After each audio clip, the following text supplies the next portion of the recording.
حضرت جبریل علیہ السلام نے عرض کیا یا رسول اللہ صلی اللہ علیہ وسلم خدا تعالیٰ کی ذات ابو بکر صدیق رضی اللہ تعالیٰ عنہ کو سلام کہتے ہیں، اور آج ہم آسمان والوں سے حکم فرمایا کہ تم بھی ٹاٹ والا کپڑا پہنو کہ میرے ابو بکر نے ٹاٹ پہنا ہوا ہے۔ یہ اللہ کی ذات پر پورا یقین تھا، بھروسہ تھا، اللہ کی ذات کو ہی رب مانا ہے۔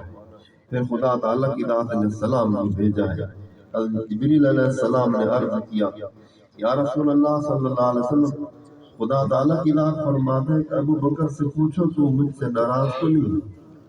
ابو بکر صدیق رضی اللہ تعالیٰ عنہ نے آگے عرض کیا یا رسول اللہ صلی اللہ علیہ وسلم میں اپنے رب سے کیسے ناراض ہو سکتا ہوں، میں تو راضی ہوں، میں راضی ہوں، میں راضی ہوں۔ ہم لوگ پتہ نہیں کیا کیا اللہ کی نعمتوں کو استعمال کر کر کے پھر بھی ہم لوگ اپنے رب پر راضی نہیں ہوتے۔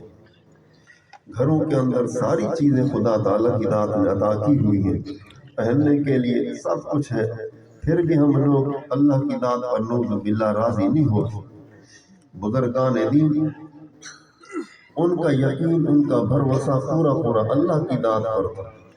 انہوں نے ان چیزوں کو ٹھکرایا ہوا تھا، خدا تعالیٰ کی ذات نے پھر ان کے قدموں میں یہ ساری چیزیں لا رکھ دی۔